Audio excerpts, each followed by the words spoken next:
এবার আমরা বাচ্চাদের ক্ষেত্রে বলি, যদি কোনো বাচ্চা 18 বছর পূর্ণ হয়ে যায় কিন্তু বাবার চিতাদিনাঞ্চা পেয়েছেন, বাচ্চার জন্ম এখানে নয়, তাহলে বাচ্চা 18 বছর হয়ে গেলে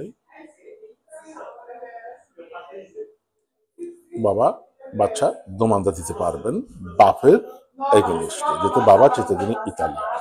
যদি বাচ্চার জন্ম এখানে হয়, মা 18 বছর পূর্ণ হয়ে গেছে, সেক্ষেত্রে বাচ্চা যদি এখানে পড়ালেখা করে আজিলো এবং প্রিমারি, তাহলে সরাসরি কমনওয়েলথ দোমান্দা দিয়ে আপনার চিতাদিনাঞ্চা নিয়ে যেতে পারেন যদি এখানে জন্মগ্রহণ করে। হ্যাঁ, এর মতো যদি বাবা চিতাদিনাঞ্চা পেয়ে গেছে, বাচ্চা কিন্তু আজরামেন্টের সময় বাচ্চা ছিল না, বাচ্চা এখানে জন্মগ্রহণ করছে, ছেলে সন্তান এখানে জন্মগ্রহণ করছে, কিন্তু তারা ইটালির বাইরে থাকে বা রেসিডেন্ট ইটালির বাইরে।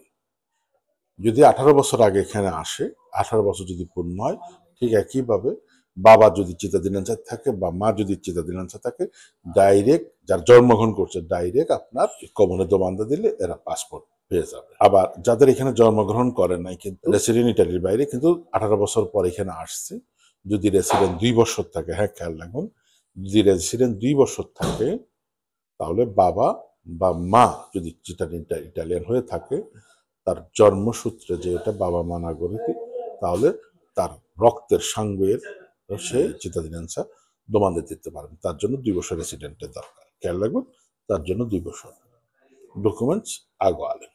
এটার জন্য রেজিতি লাগবে না, সার্টিফিকাতো পেনালে এবং সার্টিফিকাতো নাসিতে, এই দুটো লাগবে। যদি চিতাদিনাঞ্চা আপনারা পেয়ে যান যে কোনো সূত্রে, যদি আপনার পেনালের যদি কোনো সমস্যা না করেন, বড় কোনো গ্রাভে যদি রাষ্ট্রবিরোধী কোনো না করেন, তাহলে আপনার চিতাদিনাঞ্চা ক্যান্সেল হওয়ার কোনো সম্ভাবনা নেই।